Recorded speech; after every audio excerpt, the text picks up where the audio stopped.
حضرت صدیق اکبر رضی اللہ تعالی عنہ سب سے پہلے ایمان لانے والے تھے۔ امی عائشہ فرماتی ہیں کہ جب مسلمانوں کی تعداد 38 ہو گئی تو ایک مرتبہ حضرت ابوبکر صدیق رضی اللہ تعالی عنہ نے نبی علیہ السلام سے عرض کیا، یا رسول اللہ، مجھے اجازت دیجیے کہ قریش کے مجمع میں جا کر کھڑے ہو کر میں علی الاعلان توحید کی دعوت دوں۔ آقا نے منع کیا کہ نہیں، ابھی حالات سازگار نہیں ہیں، مناسب نہیں ہے۔ انہوں نے اصرار کیا کہ حضرت یا رسول اللہ مجھے اجازت دیجیے۔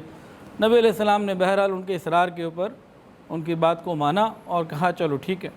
اب صدیق اکبر رضی اللہ تعالی عنہ بیت اللہ میں آئے، اور بھی مسلمان آئے، اپنی اپنی جگہوں پہ سب دور دور ہٹ کے بیٹھ گئے۔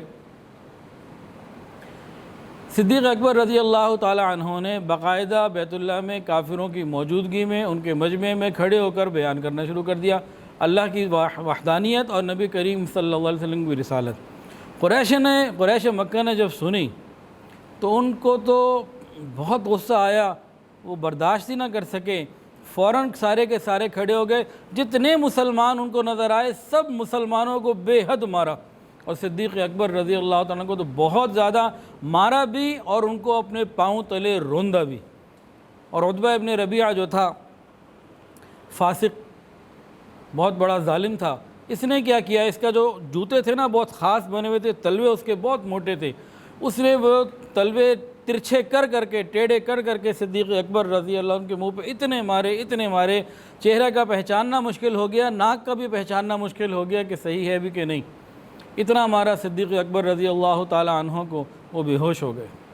بنو تمیم حضرت ابوبکر صدیق کا قبیلہ تھا، وہ مسلمان تو نہ تھے لیکن اپنے قبیلے کے ایک بندے کی مدد کرنے کے لیے آگے بڑھے اور ان کو کافروں کو پیچھے کیا، مشرکین مکہ کو۔ صدیق اکبر رضی اللہ عنہ کو انہوں نے سنبھالا اور ایک کپڑے میں ڈال کے اٹھا کے لے گئے، وہ چل تو سکتے نہیں تھے، اور جا کے اپنے صدیق اکبر کے گھر میں لٹا دیا۔ اور حالات دیکھی تو انہیں یقین آ چکا تھا کہ یہ مر چکے ہیں، ان کا انتقال ہو چکا ہے، اب زندگی کی کوئی رمق نہیں۔ اس حال میں بنو تمیم ان کو ان کے گھر چھوڑ کر، صدیق اکبر کو ان کے گھر چھوڑ کر واپس بیت اللہ آئے، اور آ کر قریش مکہ کو پکارا کہ اے قریش سن لو، اگر ابوبکر کا انتقال ہو گیا تو عتبہ ابن ربیعہ کو ہم نہیں چھوڑیں گے، ہم خون بہا لے کے رہیں گے، بدلہ لے کے رہیں گے۔ یہ اپنے قبائلی جو ان کی حمیت تھی اس کے مطابق وہ اعلان کر کے واپس صدیق اکبر کے پاس آ گئے۔ اب صدیق اکبر رضی اللہ عنہ کو ہوش نہ آیا، سارا دن گزر گیا، پورا انتظار کرتے رہے۔ بہت دیر کے بعد، سارا دن گزرنے کے بعد جب ہوش آیا، ہوش آنے کے بعد صدیق اکبر رضی اللہ تعالی عنہ نے سب سے پہلے بات پوچھی، محمد رسول اللہ کا کیا حال ہے؟ ان کو تو غصہ چڑھ گیا کہ تمہاری خاطر تو ہم نے قریش سے بھی دشمنی لی ہے، تمہیں اٹھا کے لے کر آئے ہیں، بڑی مشکل سے تمہاری سانس بحال ہوئی ہے اور زندگی کو رمق پیدا ہوئی ہے، اور تم اسی کا نام لیتے ہو جس کی وجہ سے تمہیں تکلیفیں آئیں۔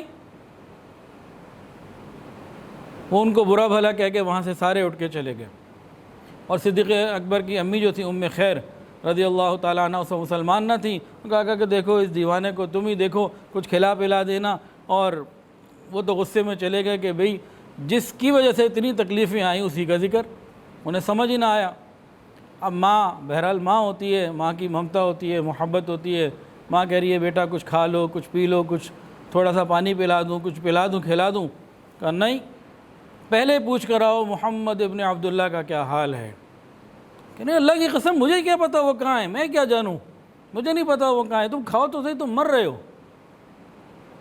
کہا نہیں، میں کچھ نہیں کھاؤں گا۔ اچھا ایسا کرو کہ تم جو ہے نا ام جمیل بنت خطاب، حضرت عمر بن خطاب رضی اللہ تعالیٰ عنہ کی بہن، ان کے پاس جاؤ، ان سے کہو کہ ابوبکر نے پوچھا ہے محمد کا حال بتائیں۔ اب یہ ماں بیچاری بوڑھی چاہتی تو یہ تھی کہ بیٹے کو کچھ کھلا پلا دے، لیکن بیٹا کہتا ہے جب تک مجھے محمد کا حال معلوم نہ ہو میں تو ایک دانہ نہیں کھاؤں گا، میں تو ایک قطرہ نہیں پیوں گا۔ اب یہ ماں گئی اور ام جمیل کے پاس جا کے کہا کہ بھئی میرا بیٹا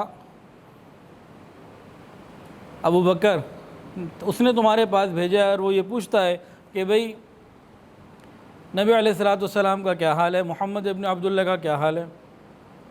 اب وہ مسلمان تو تھیں لیکن خوف تھا کہ کافر عورت پوچھ رہی ہے، تو میں تو اتنی تکلیفیں نہیں اٹھا سکتی کہ ابھی میرے اوپر کوئی مسئلہ کھڑا ہو جائے اور مجھے اتنے عذاب دیے جائیں، یعنی کہ کون محمد، کون ابو بکر، میں نہیں جانتی، کس کی بات کر رہی ہو؟ اچھا تم اپنے کسی بیٹے کا کہہ رہی ہو جو بیمار ہے، چلو میں تمہارے ساتھ چلتی ہوں، اس کو دیکھ لوں تو ہے کون۔ تو وہ لے آئیں۔ اب جیسے ہی ام جمیل ابن خطاب رضی اللہ تعالی عنہ صدیق اکبر کے پاس آئیں اور صدیق اکبر کی حالت دیکھی کہ جن سے ہلا نہیں جا رہا اور تکلیف اتنی زیادہ اور کمزوری اور چہرہ پہچان میں نہیں آ رہا، تو خوب رونے لگیں، زار و قطار رونے لگیں۔ ان کی آواز سن کے صدیق اکبر نے پوچھا بتاؤ محمد رسول اللہ صلی اللہ علیہ وسلم کا کیا حال ہے؟ انہوں نے کہا تمہاری ماں قریب ہے کہ نہیں، ان سے ڈرنے کی ضرورت نہیں، یہ خیر خواہ ہیں، تم بتاؤ۔ تو انہوں نے کہا کہ دار ارقم میں ہیں، محفوظ ہیں، صحت مند ہیں اور بالکل ٹھیک ہیں، آپ پریشان نہ ہوں، کیونکہ قریش نے تو سب کو مارا تھا۔ نبی علیہ السلام کی خبر سننے کے بعد چاہیے تو یہ تھا کہ صدیق اکبر رضی اللہ تعالیٰ عنہ کچھ کھا لیتے جو انہوں نے کہا تھا کہ مجھے خبر سناؤ، لیکن عاشق تو یہ تھے، سچے عاشق تھے۔ کیا فرمانے لگے اللہ کی قسم میں اس وقت تک نہیں کچھ کھاؤں گا یا پیوں گا جب تک کہ محمد رسول اللہ کو اپنی آنکھوں سے نہ دیکھ لوں۔ چلنے کی ہمت نہیں، کروٹ لینے کی ہمت نہیں، بیٹھنے کی سکت نہیں، جب تک میں اپنے محبوب کو اپنی آنکھوں سے نہ دیکھوں میں تو نہیں کچھ کھاتا پیتا۔ ماں کہتی رہی بیٹا کچھ کھا لے، تجھے لے جائیں گے، نہ میں نے نہیں کچھ کھانا۔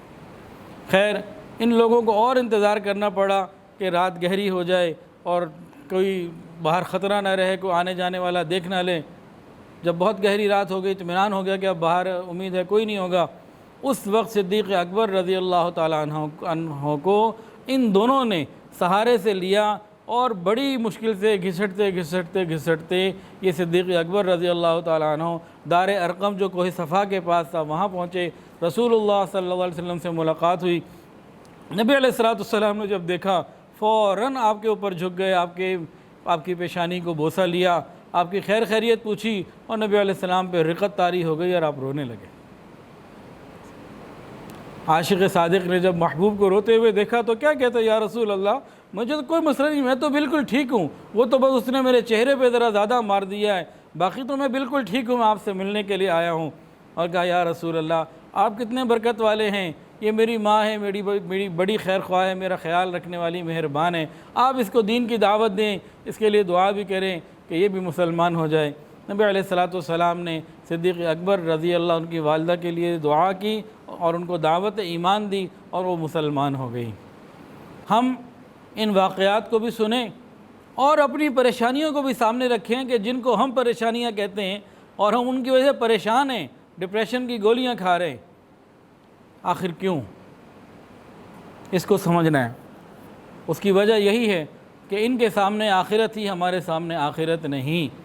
جس کے سامنے آخرت ہو اس کو پھر دنیا کے غم نہیں لگا کرتے۔ ویڈیو کے نیچے سبسکرائب کے بٹن پہ کلک کریں، بیل کے آئیکن پہ کلک کیجئے تاکہ ہر نئی ویڈیو کی نوٹیفیکیشن آپ کو مل جائے۔